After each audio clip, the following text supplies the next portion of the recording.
Babylon on Thames.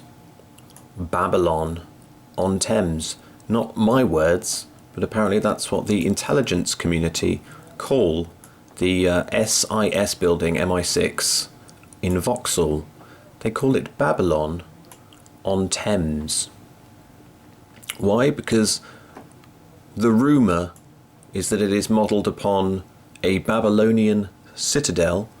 That itself actually a bit of a lie, because it's not, and you can tell by just looking up the Wikipedia article SIS building, a nice picture of it, a nice sunny day, if you live in a castle, and it's got construction. It was from it was attacked in the year 2000. It was built completed in April 1994, opened by Queen Elizabeth II, and quite a wonderful, beautiful and cultural building, designed by a man who also designs railway stations and government headquarters. Now, the rumour about this building is that it goes beneath the ground quite a lot. During the construction, they pretend. Oh, that was a lovely photograph, wasn't it? Oh, during the construction, they kind of spread the rumour that it was a hotel, and it just sort of turned out that it was a hotel for spooks. And can you see sort of around the turret in the middle is like these rays of the sun, sort of coming out the top like a crown. It looks to me like a sand castle, and it's got bright green windows, and it's a bit weird. Now, this allegedly goes beneath the ground by as much as it is above the ground. So it's kind of like a mirror of itself underneath the thing. I get the impression, certainly, it goes down beneath the ground and to a tunnel, because there is a tunnel network connection under the ground for private use and military use and political use, because the MI5 that we saw last time was built in 1931. That was the standard. The standard back then was to build 3 sublevels. So number 31, 1931, 3 sublevels.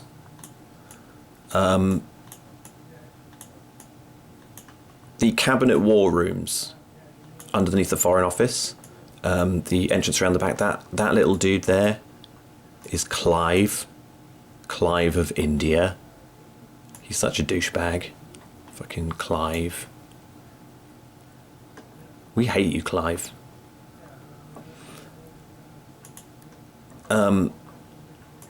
Cabinet War Rooms is the 3rd sub-level.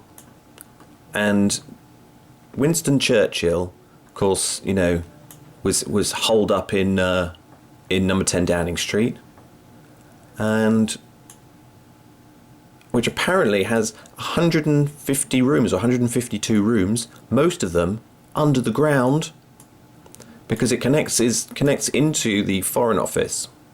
And part of it is now a museum. You can go to the Churchill's Cabinet War Rooms and learn about, the hard times in the Cabinet War Rooms during the war. And Winston Churchill used to use a tunnel that went from the Foreign Office to the Houses of Parliament, so that he didn't have to walk out and about, where the Luftwaffe could shoot him from the air. He's got quite a big head. You can probably even see it from here. Let's see if we can see Winston Churchill's head. It's there. His little noggin. Apparently, very oddly shaped head, but he was a very oddly shaped man. Now, if you ever go into Westminster Tube Station, which is down here, you have to get to the Jubilee line, which was built in the 1970s, like 1973 or something. You have to go really deep underground. There's the older tube stations run sort of under here, the Circle Line, stuff like that, where they used to just dig up the road, put a tunnel underneath it, and then cover the road up again.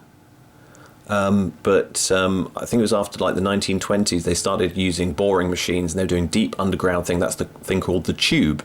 So the tube and the London Underground are two actually different types of technology and done at different times. But the reason you have to go so far down to get to the Jubilee line is because you have to go through all of the secret tunnels that were built in the 1930s and the 1940s.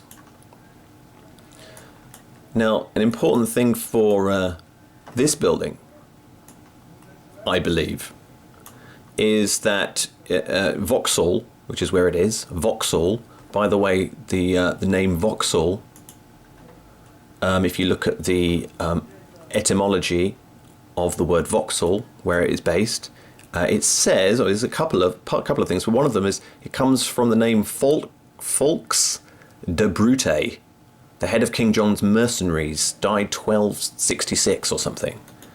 And Fulk de Brute, he had, I will read it for you, look here, derives that name of London, uses Brute's griffin as its badge. Now, do you know anyone else that uses a griffin as its badge? Because I do. It's called those people who live in the city of London and can control the world. Well, control the underground financial, I don't know what to call it. Now, Secret Service, who are terrifying, by the way, if you look at their logo, one, they don't want to give you a high definition version of it. Two, it's just weird. I mean, Secret Intelligence Service, like, it's got the royal crest and the lion and the unicorn, and it's gold, just to tell you that it's very, very important. But the thing that I find really, really quite scary are the snakes on there where it says SIS. It's like snakes and like a weird pole, like snakes dancing around a weird pole. And I'm not really into that sort of like activity. I'd probably just leave if that sort of thing was happening in the room with me. Snakes and a weird pole. You see, they like tunnels. This is another secret. It's another SIS building.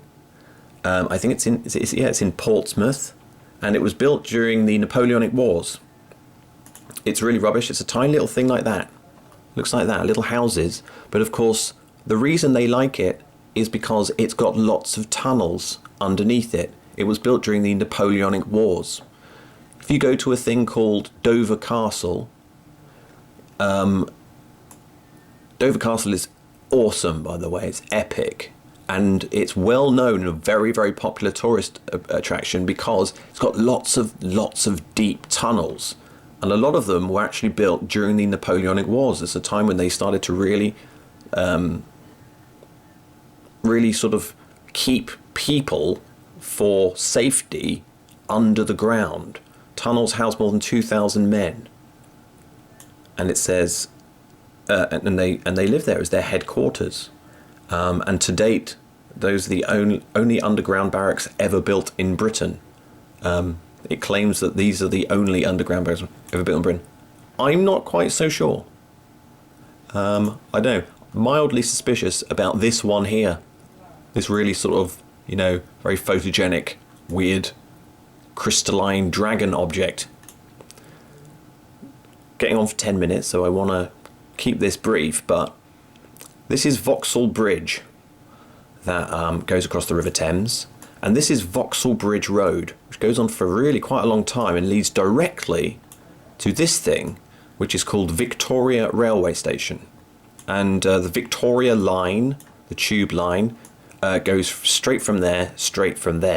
And a lot of the, straight down to Vauxhall from there, basically following the line of this road. So how easy it would be for these guys to use and have fast connection to a facility that is up the road. And I'm not talking about Victoria Railway Station. I'm talking about the thing that's opposite Victoria Railway Station, which is this object here with the trees on it, and that is London's central Google office, which is in direct line, not only tunnel, but for fast communications or even secure communications or just for surveillance purposes. SIS, straight line, Google.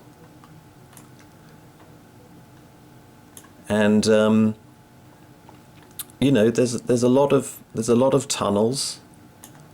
There's a lot of weird stuff. I've talked in previous videos about the tunnel down at Tower Bridge. There's a lot of tunnels and a lot of underground networking. And I would say that quite a lot of it is actually around here.